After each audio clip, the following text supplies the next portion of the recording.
Many of us are touch deprived. And I say us because the U.S. Bureau of Labor Statistics tells us that over half of the people in the United States are single. That is a lot of people who have limited access to touch in their lives.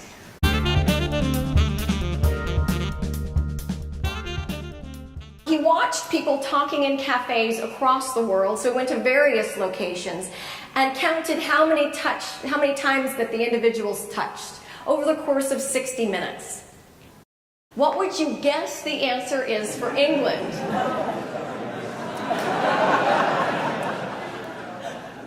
And for the US, we can be proud that in moments and bursts of enthusiasm, our number is 2. Be proud. What do you think that it is for France? Please call it out. 5? Maybe it's 15. Hi, I'm Jean Franzblau, and I'm the founder of Cuddle Sanctuary. Some people come to cuddling because they've had trauma around touch and they want to get close, but they just feel like they can't. So what a great opportunity to create really careful guidelines where no touch is required, and yet it's a welcome environment for it. I'm going to invite you, if you do not feel like doing this experiment, to just don't. In fact, I would say that observation and witnessing is participating. Are you agreeable to that? Okay. So here's what is going to happen. You're going to find somebody just right near you, behind you, in front of you, across the aisle. One is person number one. One person will say, may I practice this with you? May I give you a hug? And Brett will say, and I answer, thank you for taking care of yourself. And if you'll notice, there's an exclamation point. I say it with cheerfulness. I say it with gladness. Because there's nothing like receiving a hug from somebody who doesn't want to give it. Have you ever experienced that? Very unpleasant. You can say, yes, I'll have a hug with you. I've just changed my mind. Or you can say, I'll do a long hug. You know what? I need a short hug. Thank you.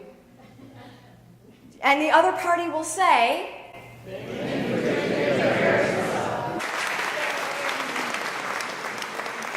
boundaries. Having these fantastic boundaries in place creates some incredible moments. So this is a powerful experience, and not everybody had a terrific time. I want to acknowledge that. Some of you might be like, wow, that was awesome, and others of you are like, and now I feel horrible. For a variety of reasons. Maybe it's because you chose not to, and you're like, wow, I missed something great. Or maybe you chose to and you said, wow, I said yes when I meant no. Thank you very much for acknowledging that for those who were like, This is one of the most challenging things in our group, and people, especially the first time they come to Cuddle Sanctuary, they say, wow, I don't know how to say no, thank you. This is hard. But some people come back because it is a practice, and it's a communication practice that informs other areas of their lives. For a good part of my early adult life, I was single, and I became extremely independent, which is wonderful. But there were also piercing moments of loneliness that I experienced. I remember one time I had a business trip to Honolulu, which seemed really glamorous, but inwardly I felt very lost. So much so that I found somebody. He was a military man who was on leave, and I took him hostage. I didn't realize it at the time, but in hindsight, that's what I was doing. I invited myself to join him for dinner. We had nothing to talk about at dinner. In fact, I was ignoring the fact that he was rude. So I ignored that because I had a goal, and I was going to meet my goal. And I finally lured him up to my hotel room. And I had sex with him. And then finally, this was my moment. I said, let's spoon. And he said, I won't do that.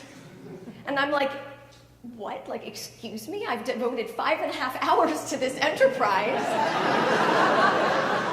And that's when I realized that I had some major needs for human touch that were not being fed, and that I had a belief that there was only one way for me to get it. I had heard about these events cuddle get-togethers. And I became fascinated with them.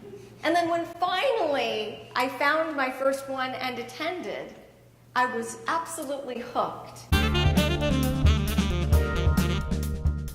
Your Brain on Hugs is presented as an interactive talk. You may also be interested in Pajama Party, an unforgettable consent workshop where pillows, blankets, and PJs are all welcome. These programs are so much fun that students might not realize they're actually learning about consent. What I've learned as a leader of hundreds of these events is that we as human beings share so much in common, and when you create a place for people to be at their best, it's magic.